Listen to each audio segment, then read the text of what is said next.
Welcome to a special season of Perusing's Appraisers on Purpose podcast. This season, our podcast is showcasing past and current appraisers who have used their valuation knowledge and skills to invest and build wealth. How did they do it? What have they learned along the way? What can we learn from them so you can be wealthy, wise, and financially free? Your host is real estate investor, entrepreneur, and appraiser Michael Hobbs.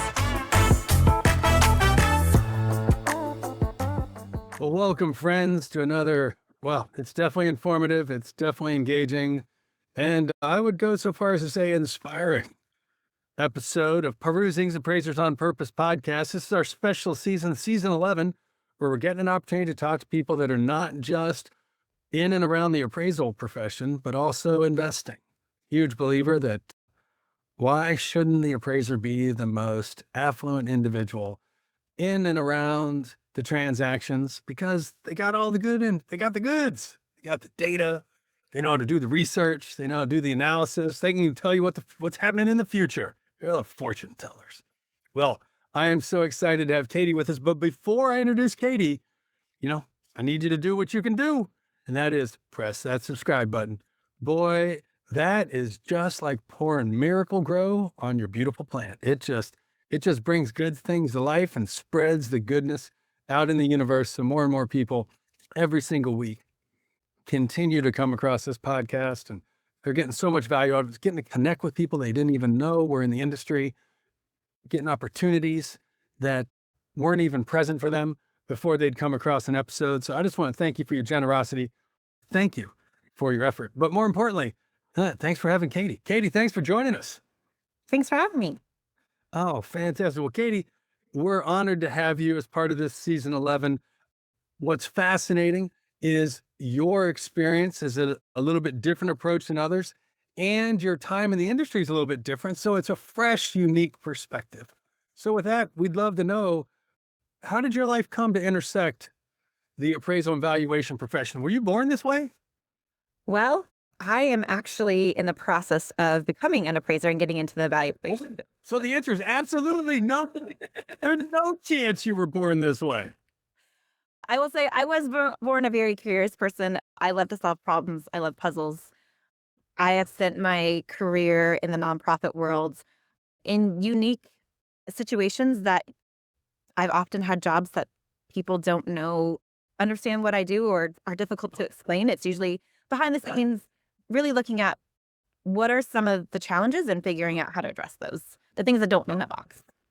Wow. So here you are at this point in your life, and you didn't start out this way. Did you even know the real estate industry existed growing up? Or, where were your, as they say, early days?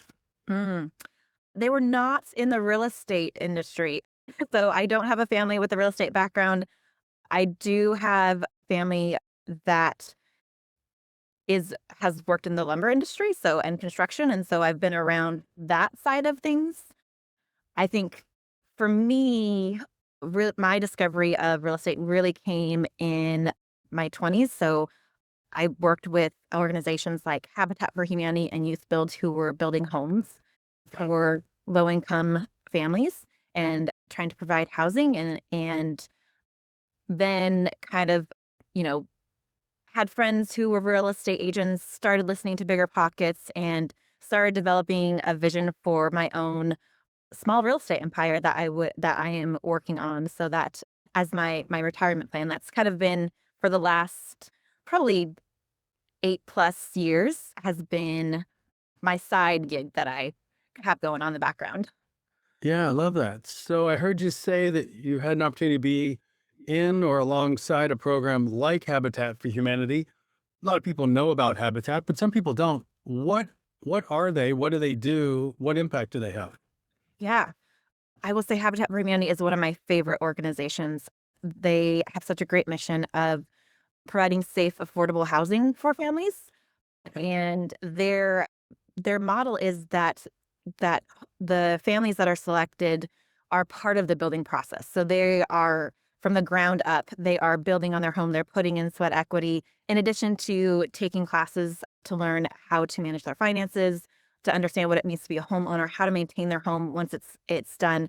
And then they actually purchase their home. So Habitat works to be able to, they serve as the bank essentially, to be able to provide an affordable loan so that these families who otherwise wouldn't have the opportunity can own their own homes. Oh, amazing. And what I know is that Habitat is a non-for-profit entity, not a for-profit entity. How do they go about accomplishing their mission? Yeah.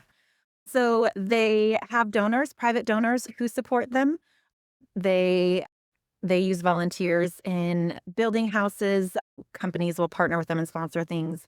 They also leverage grants, both federal grants as well as state and private grants as well. So they've got a few different sources of income in addition to your typical fundraisers and things that nonprofits do to gain support. Fascinating. And how did you come to learn of Habitat? I first learned of them when I was just out of college and looking for what my first job out of college was going to be. A friend connected me with an AmeriCorps position with the Youth Build program, which is Oh, AmeriCorps, sure. a program that teaches young people to construction trade skills and also to helps them to finish their high school education. And they do that through partnering. The one that I was working with partnered with the local Habitat for Humanity to build those homes.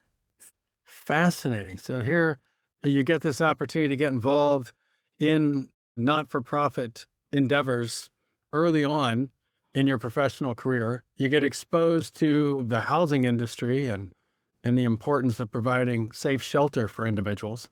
And then what were your roles alongside Habitat for Humanity? What did you enjoy most about the work you did with Habitat?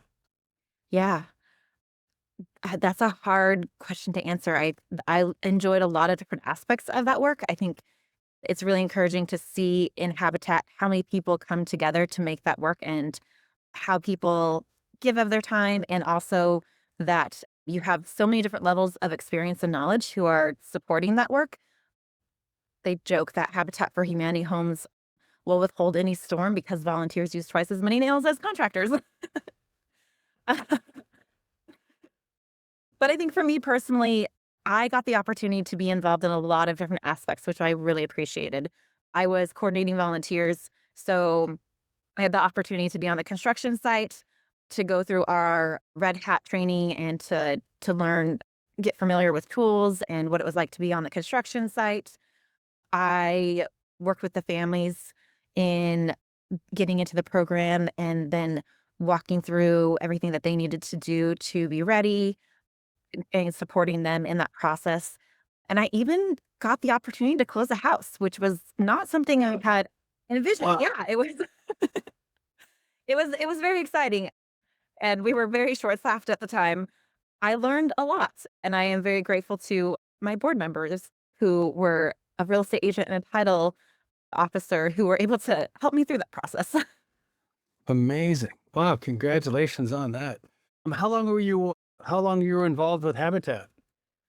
So between the Youth Build program and Habitat, I was probably with them for about 5 years. Holy cow, so you were practically a general contractor by the time you were done. I learned a lot. I don't know that you want me to be your contractor, but I did learn a lot. I totally appreciate that. I totally appreciate that. Oh my goodness. And I heard you mention that this was your real early, from standpoint of your professional career, the length that it's been, this was your most impactful early understanding of real estate, getting to see it first person alongside occupants. I would call it activists, those looking to make a difference for others that cannot necessarily accomplish that without the supportive community. I mean, that's really, really impressive. Yeah. Yeah. It was a great experience that I am very grateful for. Oh my goodness, amazing. So where did you move on to after that?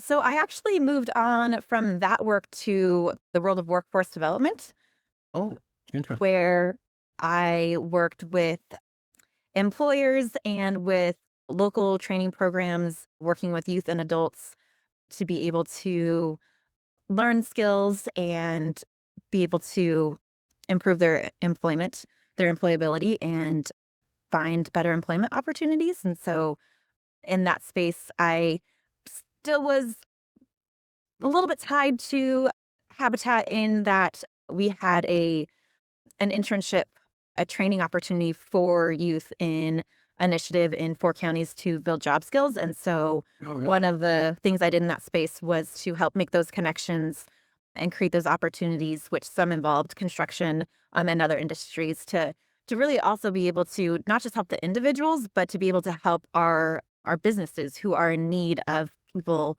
with soft skills and enough training to be able to be successful in their work environments. That's amazing. Holy cow. What did you learn in that role that you did not know before you got there? Oh, I learned a lot. I was introduced to the world of legislation, and we were funded by the Workforce Investment Opportunity Act. And I during that time had a transition in legislation. So I got to play in the compliance world.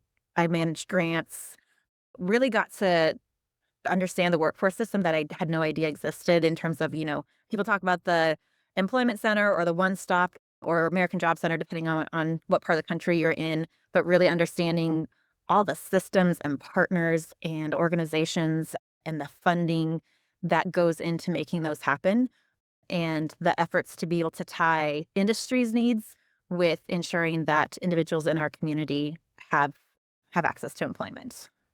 Holy smokes.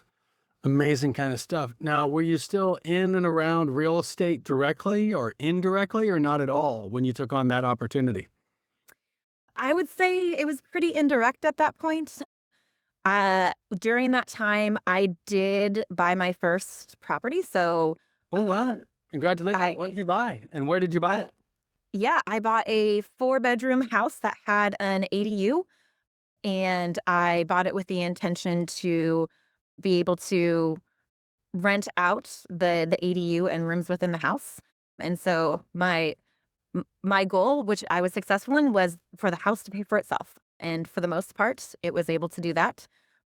Love it. And so that was kind of the beginning of my starting to envision my own real estate empire and what that would look like for me to start investing and really getting into this world of and also, like, for me, it's been about my retirement plan, my future, and how do I get some passive income and give myself the flexibility to be able to do work that I love, have the opportunity to retire in the future, but also just have some wiggle room in the in between as well. Oh my goodness. I've heard, and I apologize because my wife likes to laugh at me that I am so out of touch with things, but I think they call what you did house hacking. Yeah. That ability that you bought a place and you live there. I think I heard you say you bought a 4-bedroom place and it had an ADU. So it had 2 living areas on the property. And what part of the country were you in? I was in Oregon at the time. Okay. So you're out there in Oregon and you buy this 4-bedroom, which means, and I don't know, give us a sense of it. Was it a ranch? Was it a 2-story? Well, like, tell us about the property. Paint us a Yeah. It was a 2-story 1920s home. So I love old houses. It had all the quirks you could possibly think of that happen when you have a home that was built in the 1920s. It had a fireplace, it had picture frame molding, and it had the rounded corners in the ceiling. It was a beautiful house, had this great built-in in the dining room. And then the ADU was a detached garage that had been turned into a living space that I had to remodel in order to be able to rent that out. Got it. So because it was a 1920s 2-story home and you're in the Pacific Northwest, does that mean no basement? There was a basement. Oh, there was a basement. So you had more living area available to you. Yeah, it was not a basement that you wanted to live in. I had considered refinishing it, but it really wasn't worth it. It was the laundry space and it was storage, and but there wasn't a garage, so that was the best space for it. I got it. Yeah, no, I in get that it. scenario. Yes. So in that case, you've got a 2-story home. What do you have? Like living room, dining room, kitchen, half bath on the first floor, and then what? 4 bedrooms and 2 bathrooms upstairs? There were 2 bedrooms downstairs with a full bathroom. Okay. And then upstairs, there were 2 bedrooms with a full bathroom. Got it. So you basically say, hey, I'm willing to go after this, do a little of this house hacking thing, have people live with me and pay me for the privilege of living here. Kind of like college dormitory style, if you will. They call it co-living these days is the new thing. And you're like, okay, I'm willing to either share the bathroom or keep the whole upstairs for myself. Some version of that. Yeah. I will say I did take the master bedroom and the private bathroom upstairs, and everyone else did share the other bathroom. Yeah, you're like, look, you just get the privilege of walking steps every day to and from the bathroom. I mean, it's exciting. Like, you don't have to pay to go to a gym to get this Fairmaster experience right here, courtesy of Katie. All right, gotta love it. So how did that work out for you? So you buy the home and then you suddenly just started collecting tons of cash. Yeah, it worked out really well. Oh my God. You know, when you're renting out rooms, there's always some turnover and there's some ebb and flow. Oh yeah. House isn't always full, but for the most part, it was working really well. And I had actually started out doing Airbnb with the ADU, but then decided to turn that into long term. So I always do month to month, especially in scenarios like that where it's tight space, just to make it easy on everyone. And it worked great for 3-4 years, and then COVID hit and kind of shook our world up. Yeah, that's everything. So, I mean, COVID happened. Everybody had to deal with COVID, and that's a different story. It's kind of like the great financial crisis, recession of a lifetime kind of thing. But here you are, you buy this 4-bedroom home. You know, obviously there's going to be some natural turnover because not everybody's going to stay forever. Life circumstances, job opportunities, what have you. I heard you say that you started down the road of Airbnb, but then you decided just to go with a annual lease, kind of typical tenancy for the or month to month for the garage. And to help people get a sense of this, because our listeners, they love data and details. So here you are, you're in the Pacific Northwest. What's it cost to buy this 4-bedroom home with an ADU? That's a great question, and I don't have those numbers off the top of my head. Let's take a guess. At the time, it was, I think we were around $300,000 to buy the home. Oh, 300. And was it pretty much like livable the way it was, or did it look like someone had been there from the 1920s and you had to actually pull out your Habitat for Humanity skills and do a makeover? Aside from a little bit of painting in the house itself was pretty much ready to go. The ADU, though, that was not. And that was pretty much a full remodel that I had to do to that space. Oh, got it. Okay. Fascinating. So here you are, you get this home, and then at least for that point in time, how much rent per bed per person were you getting in the home, not the ADU? I think at that time, the rooms were, I think, around $300 a month. Not bad. They might have been more. I did a little bit of playing around kind of to figure out the best pricing and fluctuation. So yeah, those rooms were not furnished. So I think they were around $400 a room. Yeah, totally get it. And then you had garage that had been converted to a living space, but then you had to do work to it so that you could legally provide housing for someone else. About what did you have to do in a ballpark cost, and how much time did it take you to do it? Yeah. So that one was pretty much, it was pretty much a full remodel. So it was a loft and then a 1-bathroom and a kitchen living area. So I redid floors, I redid the bathroom, put a full kitchen in. And so that took, that took probably, I'm going to say 6 months to get through that one. Oh, wow. That's a lot. Okay. I'm taking notes here. That's a lot. Yeah. Yeah. So it was, and some of that's also just kind of like timing and stuff, me trying to do stuff versus hiring stuff out in that process. So it's definitely something that could have been done quicker, but working with the resources that I had took a little bit longer. Got it. What would you estimate was the cost to you over that time? Even if it was just going to the local builder supply place and buying stuff because you did all the work yourself, since you were a master carpenter and tradesperson, and electrician, having worked for Habitat? Yeah, a good part about that is also you make friends who are really good at those things. So, oh my gosh, I don't even know if I can estimate off the top of my head how much that was that I had put into that property. Mm-hmm. I will say it was pretty reasonable in terms of what it was. I was able to it was something that I was able to kind of do out of pocket as I went along. So Met 10 grand, 20 grand, 30 grand. It wasn't any more than 10. Yeah, way more than 10. Great. And then once you figured out it's not going to be Airbnb, you start doing month to month. What do you get? Like 1,500, 2 grand a month in rent? I think that one was a little over 1,000, That's wonderful. 1,000 a month for that one. So basically, you, as a person in this stage of your life, you were able and willing to take the choice to own the home, have friends that paid your rent. Maybe they didn't start out as friends, but hopefully they became friends over time, and a tenant out there in the garage.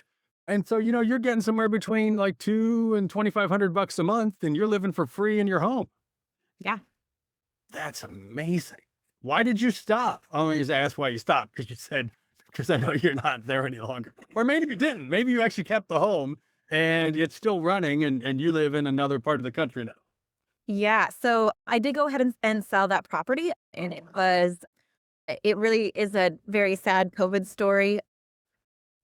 Things going wrong with renters and during a time where there was moratoriums and things just went really sideways with a tenant and had to work with an attorney for an eviction. Was not a pleasant experience, and I considered staying in the home after that. But really, as much as I love the home and was attached to it, it was an investment, and the purpose of it was to provide my housing and limit my expenses. And I wasn't comfortable going back to the model that I had been doing after the COVID experience, so I went ahead and decided to sell that property. Yeah. I totally appreciate and respect that. So here you go, you sell, you make more money you could ever imagine, you retire. And then what's the next stage of life for you? 80% of all businesses fail within 5 years, according to the U.S. Census Bureau. With so many roles and responsibilities that must be managed and have nothing to do with appraisal reports, is it any surprise that it's hard to keep up, much less having a sense of peace, stability, and profitability that comes from growing your business? Given all of this, you might already be thinking about exiting your business one day. Don't miss the limited opportunity to work with Michael, a real estate expert and professional coach. He has worked with more than 300 owners and entrepreneurs to find their highest and best use by solving problems that reach their most important goals. To impress decades of learning in today's by working with Michael. Michael is famous in real estate and business coaching. With his help, you can accelerate your growth, increase your quality of life, and earn more money, all while ultimately doing less. Michael helps you not just grow your business, but also find new purpose in it and in your life. If you're ready to take control instead of being controlled, contact him on LinkedIn or email him at michaelh@paru.com. Yeah. Well, I just thought I'd, sell my house, buy a trailer, become a digital nomad. I worked remotely at the time for my day job and had started down that path and realized that with the intention of reinvesting in that money from the sale of the house into another property. So started looking at Texas and Idaho, states that are a little more landlord friendly, to see where my next opportunity was going to be, and came out to Idaho to visit a friend and realized I didn't have to go home. So I started looking and ended up buying another property in Idaho. Wow. That's amazing. Another 4-bedroom with an ADU? So this one is actually a 5-bedroom, 3-bath. Oh, 5-bedroom. We're moving on up. Oh my goodness. Just tell us about it. All right. What's going on? Give us a story. So this one doesn't have an ADU, but I've been working on creating an ADU within the shop as a separate dwelling space on the property. So I do the house hacking thing again, renting out rooms, and also at a transition point pretty soon here where I'm getting close to being able to have two separate units on this property. And then we'll be able to start looking for my next investment. Wow. I just want to clarify. My wife tells me I'm not a good listener, but I think I heard what you said. And that was you have an ADU with a shop. So do you have two structures on the property or is this one structure? They're all connected, but the shop is a separate structure. So paint a picture for us. Like is it like pulling up a driveway and then we see like this mansion with the shop on the corner? Like what do we, help us out here? Yeah. So the setup for this house is you've got the shop, the garage, and the house all attached. It's a split level home built in the 70s. Okay. And so you've got one big driveway that everyone has access to. Got it. Okay. Got it. And so you pull up another 2-story house? Mm-hmm. Yeah. Basement? Split level. So yeah, so you walk in, you've got the main floor, and then you go up a little bit way to the top level where some bedrooms are, and then down to where some more bedrooms are. Got it. So split level. So do you have a basement and a sub basement or just a basement? Just the basement. Yeah. Just that first level. So you walk in, you either go up or go down. You only go down one time. You don't go down 2 times. Correct. Yeah. Got it. And then I heard you mention you got a garage and a shop. So I'm assuming, based on what you've shared with us already, that the garage will be the living space and the shop will be like a workspace. So the shop is actually going to be the living space. Oh, okay.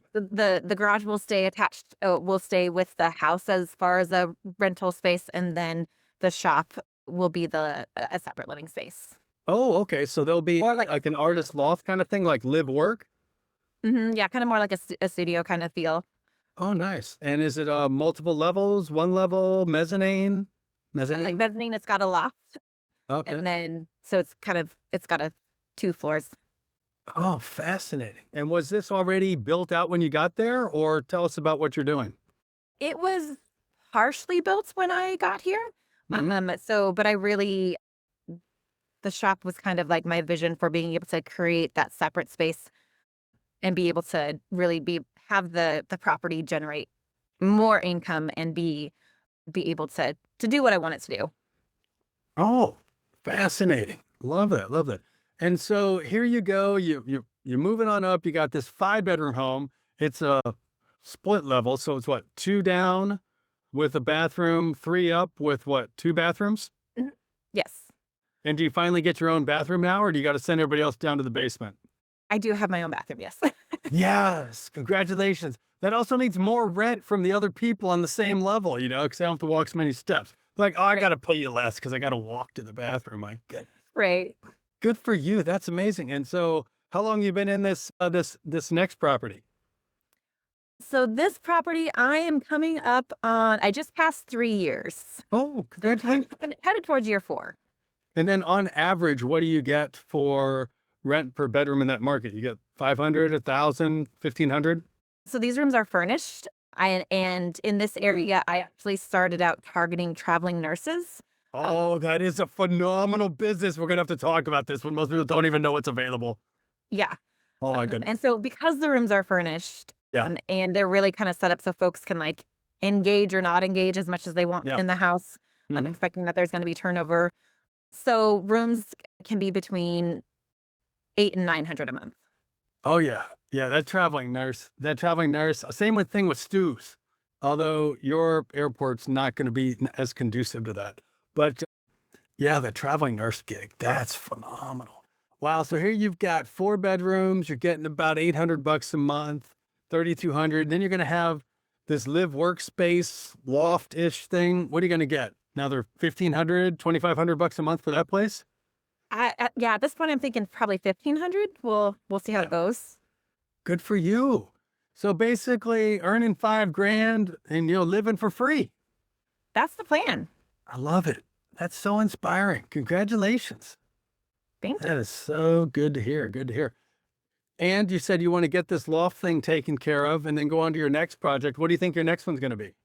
Yeah, I really would like to do a either a duplex to a fourplex. Oh, got it. So I still intend to do the house hacking thing into moving into that next step, just in terms of financing options. But I really would like to see it be more of a, like, more separate units. Oh, okay, okay. And why my answer for why, but for you, why that? Yeah. I think it's been a really great experience renting out rooms to people and the opportunity to get to know people. Early in my life, when I moved out, rented rooms for a good portion of time. And as much as I've enjoyed that, I'll be honest, I want a little more space to myself. And so Heck, totally get it. Totally get I it. think that this is an opportunity to be able to do that. And also in the back of my mind, I'm like, well, but in my unit, I could still rent out a room if I wanted to. So I've got options. Like, Totally appreciate that. Yeah, totally get it. Completely makes sense. Two thumbs up on that one. Two thumbs up on that one. That's exciting.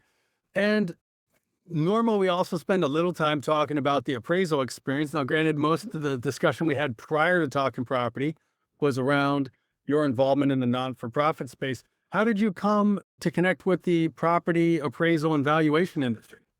yeah.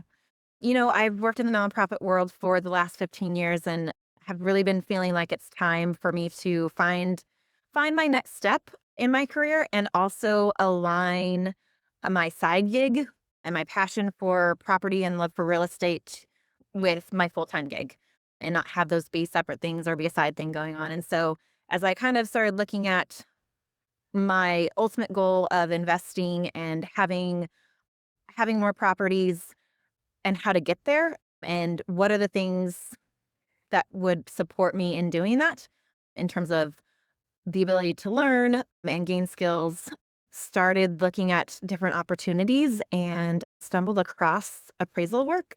Really? Yeah, and it's so I took the classes to be the education classes even before I had really figured out what was going on, just because I really felt Oh, like, as I learned about it, it would be a really good fit in terms of the things that I like to do, my love for solving problems.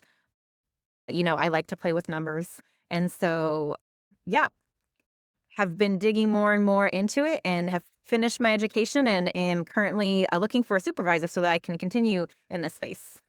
oh, I love it. I mean, who wouldn't want to have you alongside them so they could learn how to house hack and suddenly be making so much more money by just sleeping?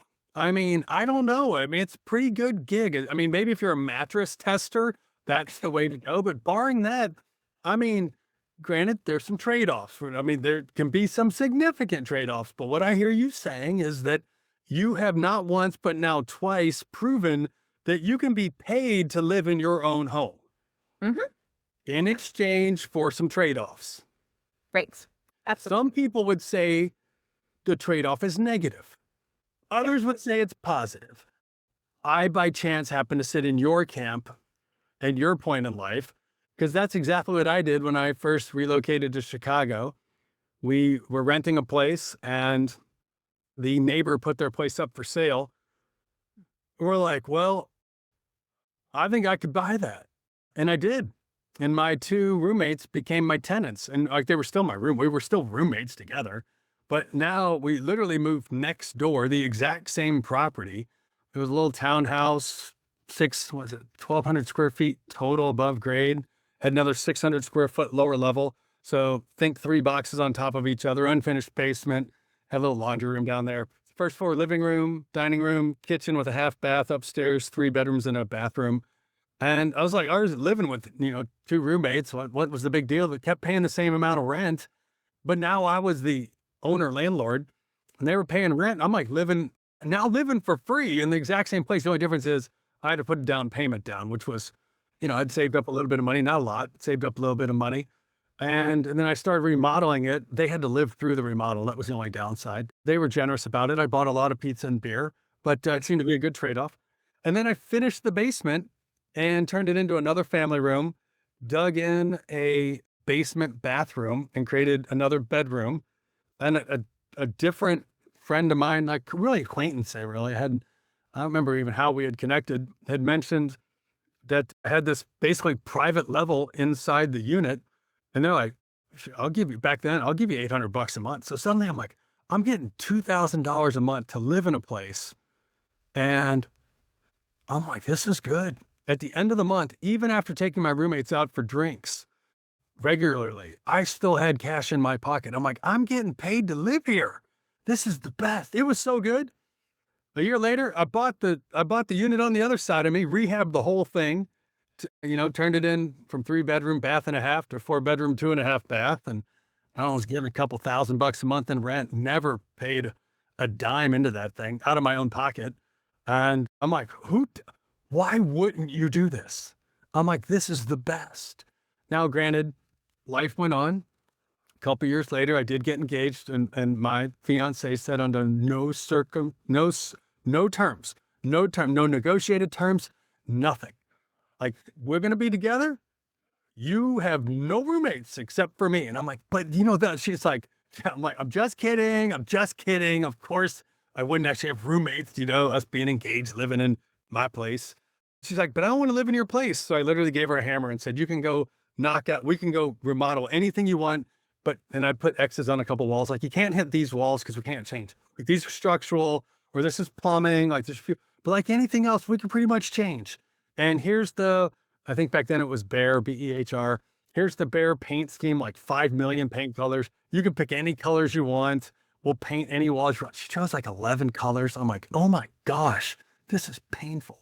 But yeah, we did some remodeling and painted. And even then, at that point, the rents from, the adjoining places were still paying my place. I'm like, I love this. Like, why do I ever want to pay a mortgage again out of my paycheck? Right. I am so with you, Katie. That's amazing. So who wouldn't want to work with you and learn these kind of opportunities to become, financially independent? Yeah. I mean, I don't know. That is amazing. That is amazing. Okay. So for those that might have their interest piqued, because they all do, they're like, oh my goodness, I want to do what she's doing. Where are you, literally, because this might influence those that are in proximity to you from a standpoint of being in the profession. So what market are you in and what kind of opportunity you're looking for? It's the first time this has ever happened in over 11 seasons, but let's take the opportunity. You're a talented, industrious peer. Give background on you and what's next and who might be able to find you and work with you.